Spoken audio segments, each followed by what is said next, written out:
السلام عليكم ورحمة الله وبركاته. بسم الله الرحمن الرحيم. الحمد لله رب العالمين، والصلاة والسلام على سيد الأنبياء والمرسلين وعلى آله وصحبه أجمعين، أما بعد. عن حذيفة اليمان رضي الله عنه أن النبي صلى الله عليه أنه قال: نزلت الأمانة ثم نزل القرآن فعلموا من القرآن وعلموا من السنة. Everyone is comfortable in English, or you want me to switch my channel? Inshallah. Okay. The short hadith that I just recited is narrated by Imam Muslim in his Sahih. Huzaifa radiyallahu anhu is one of those companions who has his specialty in those ahadith that are related to the science of the Day of Judgment. Huzaifa radiyallahu anhu says that Rasulullah sallallahu alayhi wasallam made two statements. I have already witnessed one of them, and I am waiting for the second.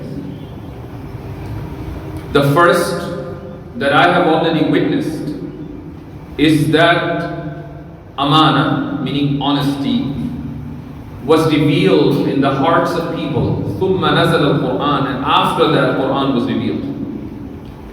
And when the Quran was revealed, فَعَلِمُوا مِنَ الْقُرْآنِ وَعَلِمُوا مِنَ السُنَّةِ, people who received honesty from Allah, they learned from the Quran and they learned from the Sunnah of Rasulullah sallallahu alayhi wasallam. So Huzaifa is saying that I have witnessed, I've seen those people who received honesty from Allah Azza wa Jal, and Allah subhanahu wa ta'ala made their hearts ready to accept Iman, and they very easily accepted Iman. You know that Rasulullah sallallahu alayhi wasallam became the Prophet of Allah on the very first day Sayyidah Khadija radiyallahu anha accepted Islam. The very first day of Abu Bakr Siddiq radiyallahu anha accepted Islam. In next few days, Abdullah ibn Mas'ud, Usman ibn Affan, Ali ibn Abi Talib, and many Sahaba radiyallahu anhum accepted Islam.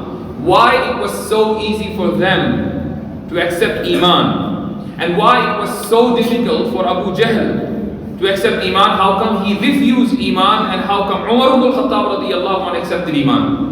The reason is that those who accepted Iman, they already had honesty in their heart. They were being honest to themselves, and that's why they were ready to accept Iman. Those who refused Iman, they had no honesty in their heart, and that's the reason why it wasn't easy for them to come into the fold of Islam. So Huzaifa radiyallahu anhu says that this is what I've already witnessed. The second thing that Rasulullah sallallahu alayhi wasallam mentioned, and I am still waiting, and I'm sure it's going to happen. The thing that I'm waiting is that one will sleep one day, next morning he will wake up, and he will see that honesty will depart his heart. There is no honesty in his heart. And after that, people will start leaving Islam. One will be mu'min in the evening and become kafir in the morning, or he will be mu'min in the morning and become kafir in the evening. That's how quickly and rapidly people will start leaving Iman in Islam. This is the second thing that I'm waiting. Then after that, Imam Muslim rahimahullah narrates the second hadith after this one. He says that tu'radul fitanu ala al-qulub, that doubts are presented to hearts. Some people accept those doubts and some people reject them. Now the question is that what is the relation between the second hadith and the first hadith? The relation between the two hadiths is that those people, those hearts that accept doubts, that entertain doubts, are those hearts that have no honesty in them. And if doubts are presented to your hearts and you do not entertain them, then mabruk, you have honesty in your heart. Now the entire issue of Iman and apostasy or atheism, Iman and kufr, it's all about honesty. Now what is the meaning of honesty? That's the $1,000,000 question. What's the meaning of honesty? Honesty is not that you become, it's not only that you become an honest trader, or you become an honest customer, or you become an honest husband, or you become an honest father, or you become an honest friend. Of course, all of these things are different forms of honesty. But the most important thing, before any other form of honesty, that you become honest to yourself. We have to become honest to ourselves. How do we become honest to ourselves? We have to admit that we do not know everything. We have to admit that what we do not know is far more than what we know. And this is a fact, and nobody in the world can challenge this fact. Just give me one example in the whole wide world. One example. And I demand only one example, not the second. This person comes up and he says that I know everything in the world. Is there any example? Is there anyone who can make this claim? And if he makes this claim, will you not call him the biggest fool in the world? Of course you will. There is no one in the world who claims today that he knows everything. It doesn't matter what is your status in your profession. You are the biggest doctor of your city. You're the biggest engineer of your city. You're the biggest professional, IT professional of your city. You have your knowledge limited to that field. You may be a biggest doctor, but you have zero knowledge of how to construct a building. You may be the biggest architect, but then you have zero knowledge in medical field. You may be the biggest IT professional, then you have zero knowledge perhaps in the field of deen. You may be the biggest scholar of Islam, but then you have zero knowledge in the field of medical science. So nobody in the world has 100% knowledge. Nobody in the world can claim that I know everything. It means what we don't know is far more than what we know. Therefore, we have to admit our ignorance. We have to admit that we do not know everything. We have to be honest with ourselves.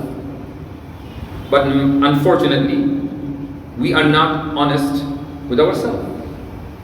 Whenever doubts are presented to our hearts, we entertain those doubts. We just let me give an example of yesterday, my phone conversation with a person from Punjab. Somehow he was able to reach me. We were driving from Hajj Bhavan to a friend's house, and I was in the car. So I thought, let's utilize this time. So this person was able to contact me on WhatsApp, and I received his call. So he said, Mufti Saab, I watched your video and some of the videos of ex-Muslims on YouTube channel, and for last 2 months, my whole social life is completely ruined. Every day I'm thinking that, am I on the right path? Does Allah exist? Every day I'm thinking that I am praying 5 times daily in the masjid, but am I wasting my time, or is it really an act of worship? For last 2 months, I cannot help myself. I used to do wazifa of 1,000 istighfar every day. I used to recite Quran every day. I used to do this and that, but everything is stopped since I started watching the videos of some ex-Muslims on YouTube. And I said to this brother, same question I asked him, do you know everything? He said, no. I said, what is the level of your dini knowledge? He said, I know a few basic things. Then if that is the case, then how in the world you are entertaining these doubts? Why don't you simply say to shaitan that I firmly believe in Allah without any argument, without any proof?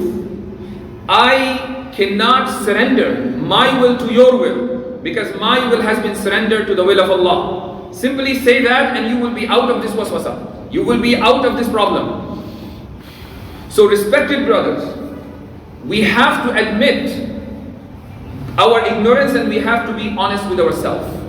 This is the only way we can get rid of all these doubts that bother us in our life. However, unfortunately, in the Muslim Ummah, we see a rising problem of apostasy and atheism. There are many Muslim youth in colleges and universities, even in schools, who are leaving Islam, or simply they have many doubts in their heart. Either they don't have any person to whom they can refer with their questions, or if they ever try to refer to a person with their questions, they do not get a proper response. So they are like hiding their kufr. In front of their parents, they are pretending to be Muslims, but deep down in their heart, they have become kuffar. Rasulullah sallallahu alayhi wasallam's hadith has already been witnessed that there will be people who will be mu'min in the morning and kafir in the evening, and this is what's happening today. According to the Pew Research Foundation, it's a very reputable organization, in America alone, 23% Muslim youth are leaving Islam every year. So if around 25%, 23 to 25%, if around 25% people in schools and colleges, after the efforts of da'wah, accepting Islam, the same number is leaving Islam. So it's not like the Muslim Ummah is increasing in number. Same ratio. Why? What's happening? What's wrong? Are we not on the right track? Are we not on the right path? What is the reason? According to my analysis, there are two major reasons that why our hearts entertain some doubts. The first reason is Scientism, and the second reason is Liberalism. Scientism means that our morality, our way of life, the way how we live, the way how we see this life, it has to be set by science. It is called Scientism.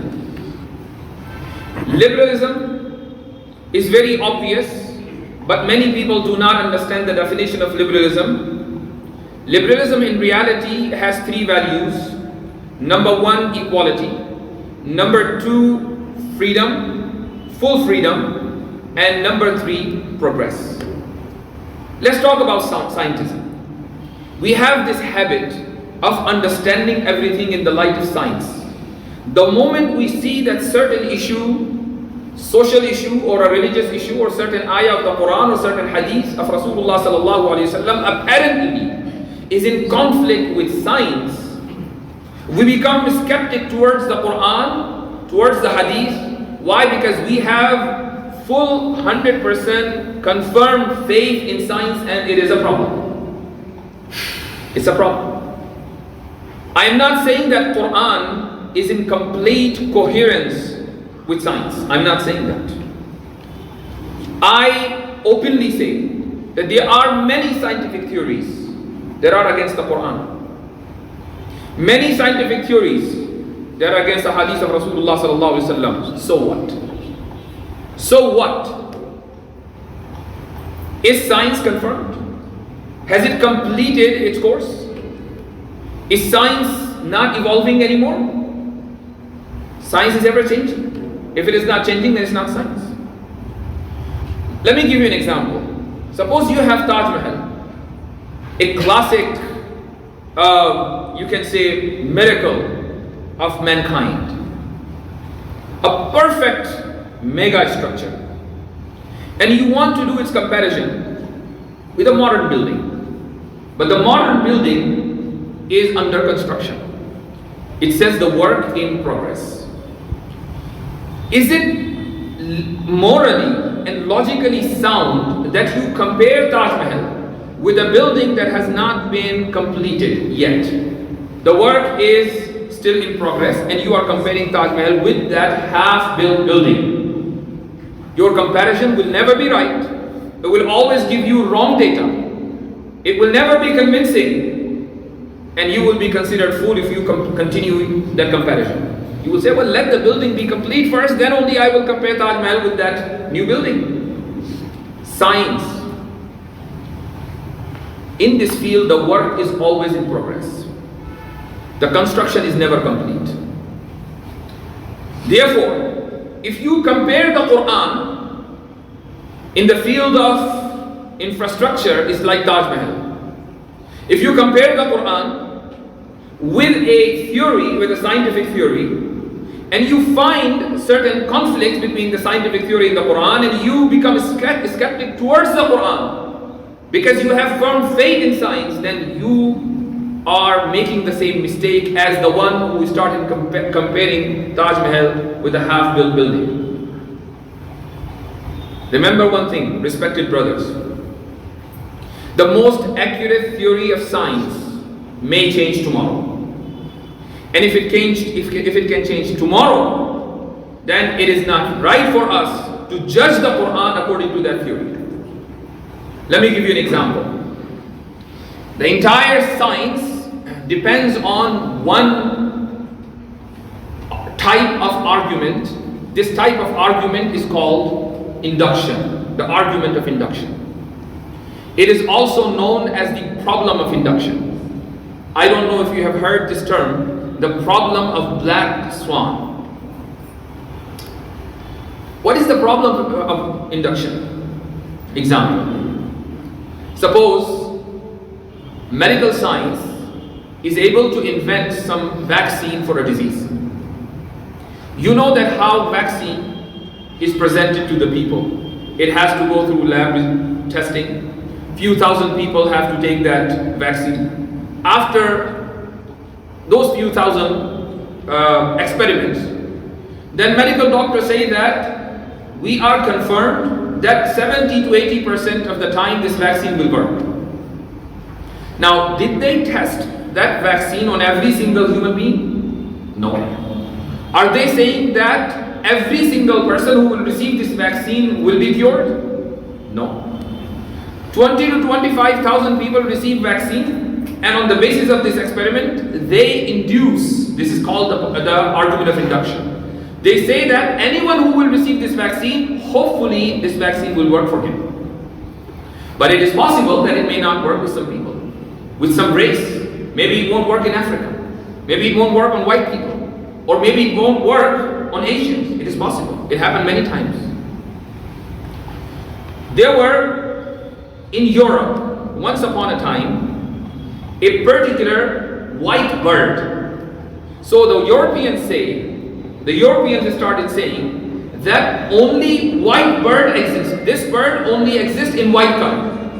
But when colonialism happened and the Western people, they started traveling to Africa and to Asia, they found that the same breed also exists in black color. What happened?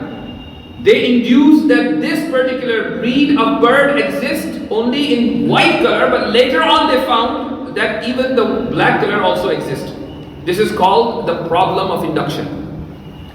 The entire science is based on the argument of induction, and the argument of induction can be problematic, can be wrong, can change.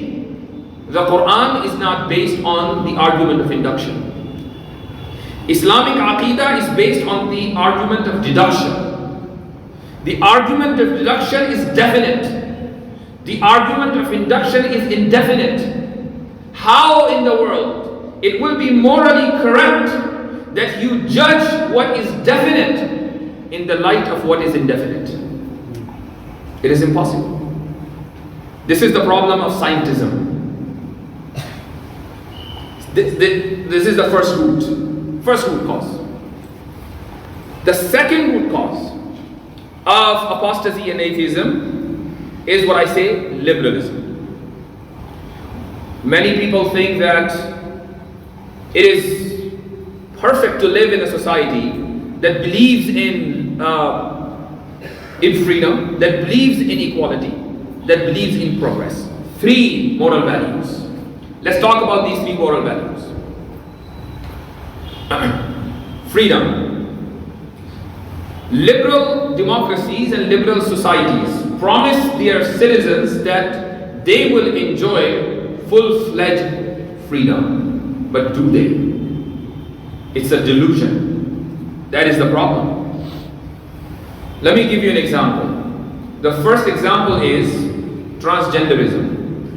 You know, especially in the Western world, people have free access to this domain, transgenderism. They can change their gender anytime.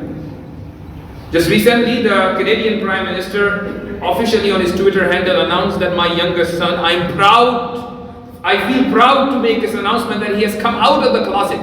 Coming out of the closet means that he just comes out of the world and he says that I no longer associate myself to the gender I was born in. I am no longer a boy. I am today, or from now on, I associate myself as a girl or something like that. This is called transgenderism. In the same country, Canada, there is a person who is in his 60s. By birth, he's a man. But he identifies himself as a 9-year-old girl. He's in his 60s. He's an elderly person. He identifies himself as a 9-year-old girl. Does he have a right? Well, under this liberalism, he does. His will and his decision should be respected, and it is respected. But there is a problem. The problem is that if he commits a crime, which court will deal his crime? A juvenile court or an adult court? Now the society will collapse. Definitely he will be dealt in the adult court, not a juvenile court. Why? I thought we respect everyone's decision. I thought that if a person changes his gender, no problem, everybody has to respect. He changed his gender, and not only his gender, his age. Changing your age is easier than changing your gender. Then how come when it comes to the criminal court, his case will not be dealt in the juvenile court, rather he will be considered as an adult? Second example, a man, a muscular man. He says that from now on, I identify myself as a woman. And he also plays in certain sports. So you think he will be joining in a men's team or women's team? If he will join a women's team, then he will be definitely a winner. He's never losing. Because on the other side, there will always be women. And this guy is a muscular man who identifies himself as a woman. So what will happen in this case? He will always be, 100% of the time he will be the winner. The society will not accept. The society will say, well, you're a muscular man, you should play in men's team. But the problem is why? This is called inconsistency. On one side, you claim that you give absolute freedom to your citizens. But when they try to claim absolute freedom, you make it restricted. Which means freedom is never absolute, neither in the liberal society nor in the traditional society. So this is a delusional case if you think that a liberal society promises an absolute freedom. It is not possible. It's not possible. Second example, the second value. The second value is equality. Under equality, people think that men and women are equal in liberal society. In Islam, they are not. How great it is that men and women, they both enjoy an equal status. If we have been created in a same way, then we should be treated in the same way. If our DNA is same, is that our gender is different. Our DNA is same, then how come we are treated differently? We should be treated equally, and this is the biggest slogan in the Western world. Equality between two genders. But let me ask you this question. People raise objection against Islam, saying that Islam does not give equal status to women. Let me ask you this question. Will Allah treat men and women differently on the Day of Judgment? No. A woman will be able to enter Jannah just like a man will be able to enter Jannah.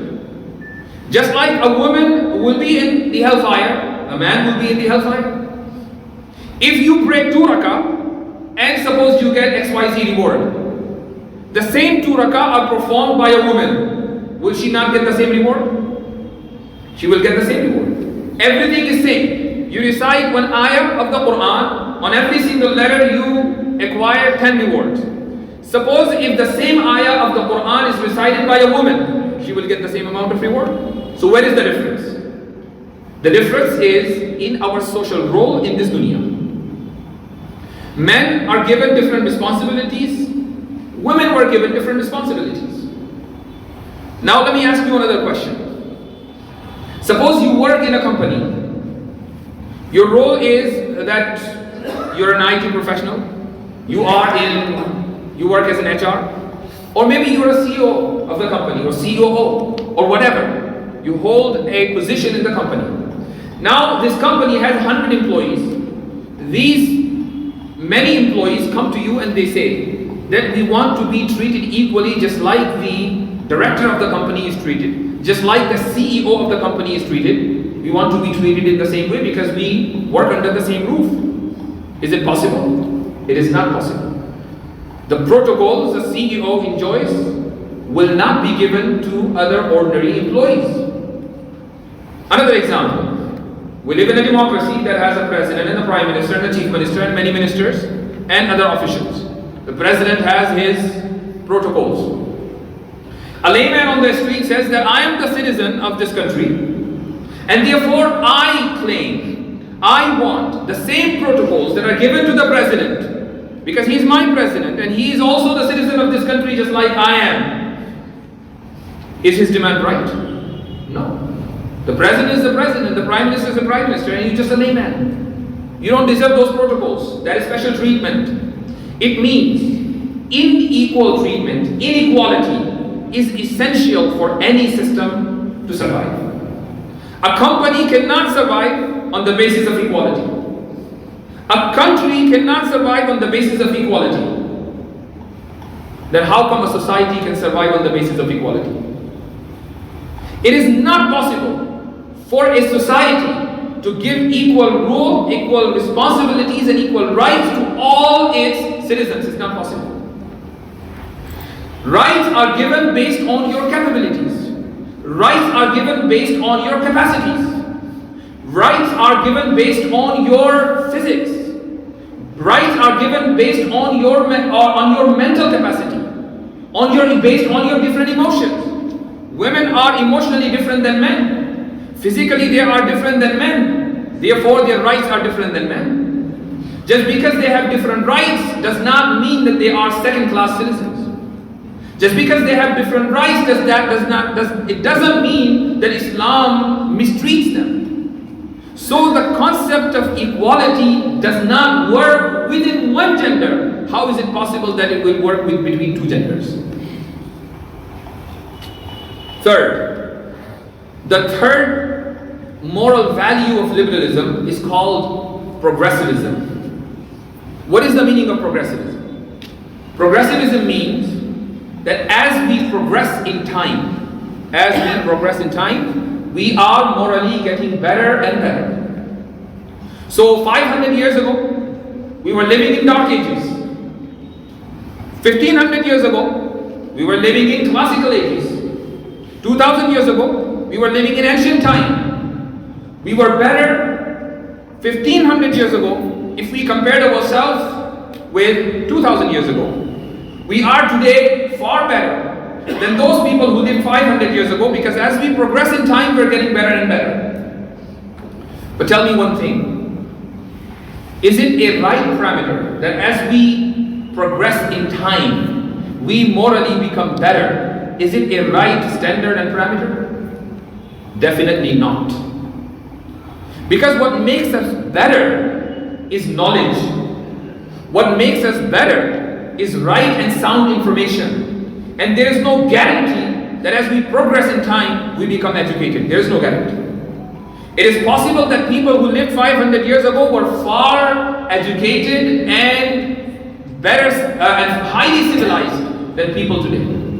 It is possible that people who lived 5,000 years ago were far civilized than people today.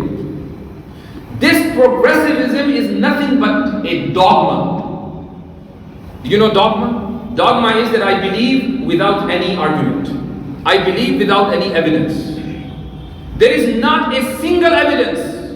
With liberals, if you ask them, what is your evidence that as you progress in time, you morally become better?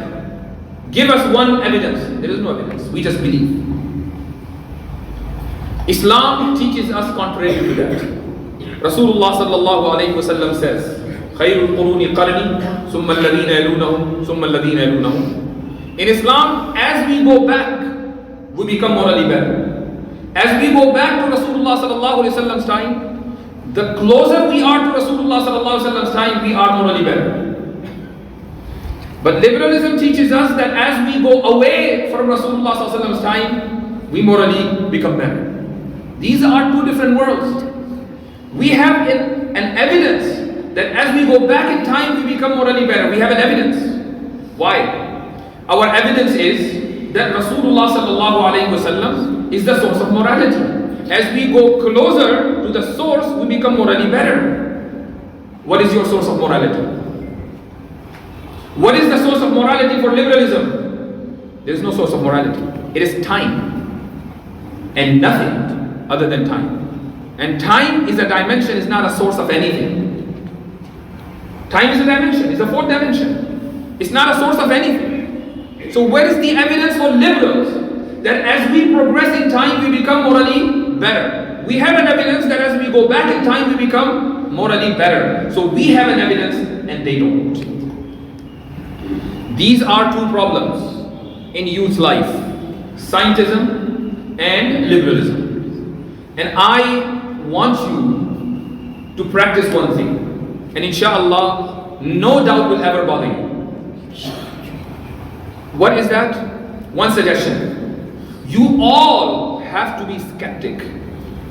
You understand skepticism? Skeptical means that you have to raise doubts. You have to be doubtful. You all have to be skeptic. Not towards your deen, towards science. Not towards the Quran, towards liberalism. Why? Because science is ever changing. Liberalism has no evidence. So, the concept that has no evidence, should you be doubtful about it or not? The concept that always changes, yesterday it was something else and tomorrow it could be something else, should you be skeptical about it or not? So what has inconsistency, it deserves your doubt. What has no inconsistency in it, it does not deserve your doubt. Islam has consistency. It is not inconsistent, it has consistency from day one till the last day. Therefore, it doesn't deserve your doubt. Science is always inconsistent. I'm not saying science is bad. We have to give science its due position. That's all what I'm saying. So science is always inconsistent. So if something is inconsistent, be skeptic about it. And something that is consistent, you don't have to be skeptic about it. But what's happening? Because we live in the age of scientism and we think that science is a religion which will never change, we start having doubts about the Quran and Sunnah. May Allah subhanahu wa ta'ala save us from all those doubts. May Allah subhanahu wa ta'ala save our iman, and may Allah azza wa jal raise us among mu'mineen, and may Allah subhanahu wa ta'ala save us from apostasy and atheism.